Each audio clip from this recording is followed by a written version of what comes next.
Assalamualaikum warahmatullahi wabarakatuh. Perkenalkan, nama saya Muhammad Zulkifli Afan dari kelas 10-6. Saya akan menjelaskan tentang burung kasuari.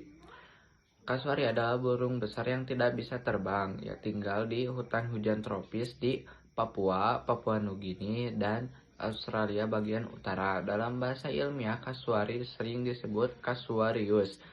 Ia terbagi atas 3 jenis utama, yaitu kasuari gelambir ganda, kasuari gelambir tunggal, dan kasuari kerdil. Kasuari termasuk dalam kelompok burung purba yang disebut ratites, sama seperti burung unta, emu, dan kiwi. Diperkirakan kasuari telah muncul sejak jutaan tahun yang lalu. Berasal dari nenek moyang burung yang hidup di daratan superkontinen Gondwana. Saat itu benua terpecah, kasuari bertahan di kawasan Papua dan Australia, sehingga kini mereka hanya ditemukan di daerah tersebut. Ciri khas kasuari adalah bulunya yang hitam dan pekat, kepala dan leher berwarna biru cerah dengan hiasan kulit merah, serta tonjolan keras di kepala. Kasuari bisa tumbuh hingga mencapai 2 meter dengan berat mencapai 70 kg.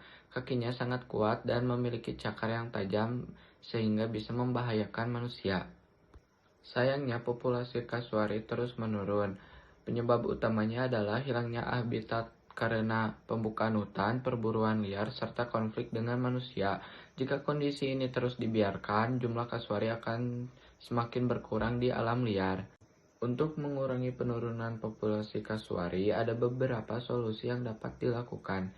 Yang pertama, melindungi hutan hujan tropis sebagai habitat utama kasuari. Yang kedua, menghentikan perburuan liar dan mempererat hukuman bagi yang melanggarnya. Yang ketiga, meningkatkan kesadaran masyarakat tentang pentingnya kasuari bagi ekosistem, karena burung ini berperan besar dalam menyebarkan biji-bijian tumbuhan di hutan. Dengan langkah-langkah tersebut, kita bisa menjaga agar kasuari tetap lestari dan hidup, serta menjadi kekayaan alam bagi ekosistem di Indonesia. Itu saja yang dapat saya sampaikan. Mohon maaf bila ada salah kata. Wassalamualaikum warahmatullahi wabarakatuh. Assalamualaikum warahmatullahi wabarakatuh. Di sini saya akan mempresentasikan tugas biologi tentang gajah Sumatera. Gajah Sumatera atau bahasa Latinnya Elephas maximus sumatranus adalah subspesies dari gajah Asia yang hanya berhabitat di Pulau Sumatera. Gajah Sumatera berpostur lebih kecil daripada subspesies dari gajah India. Penyebab penurunan populasinya semakin menurun dan menjadi spesies yang sangat terancam. Sekitar 2000 sampai 2700 ekor gajah Sumatera yang tersisa di alam liar berdasarkan survei pada tahun 2000. Sebanyak 65% populasi gajah Sumatera lenyap akibat dibunuh manusia dan 30% kemungkinan dibunuh dengan cara diracuni. Solusi untuk menghindari atau mengurangi penurunan populasi: 1. Menghentikan pemburuan liar dan perdagangan ilegal. 2. Melindungi dan memulihkan habitat dengan reputasi dan membangun taman nasional.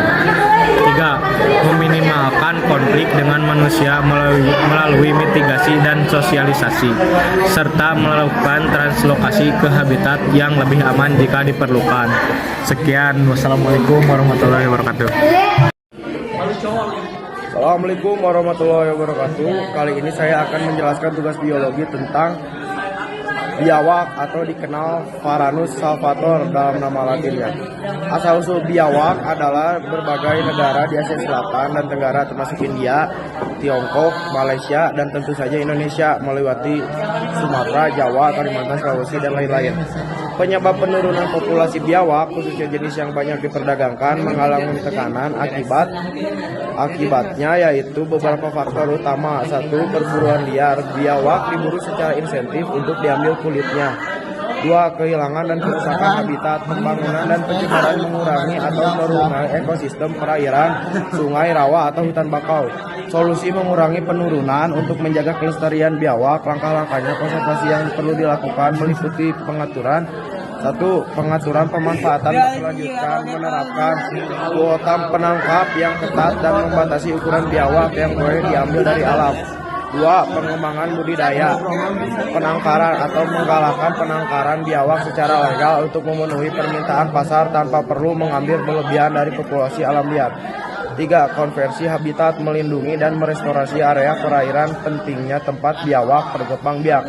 4. Penegak hukum dan edukasi, memperkuat pengawasan terhadap perbuatan ilegal dan memberikan edukasi kepada masyarakat tentang peran penting biawak sebagai pengendali hama dan pembersih alam ekosistem. Sekian penjelasan dari saya. Assalamualaikum warahmatullahi wabarakatuh. Assalamualaikum warahmatullahi wabarakatuh. Di sini saya akan menjelaskan satu nama hewan tugas biologi, yaitu burung hantu, yang nama latinnya adalah Strigiformes atau ordo, yang terdiri dari banyak spesies, misalnya Tito alba dan serak Jawa. Nah, asal-usul burung hantu, asal-usulnya tidak begitu diketahui karena secara ilmiah asal-usul burung hantu berasal dari evolusi burung predator sejak jutaan tahun lalu. Nah, burung ini termasuk nokturnal yang aktif pada malam hari.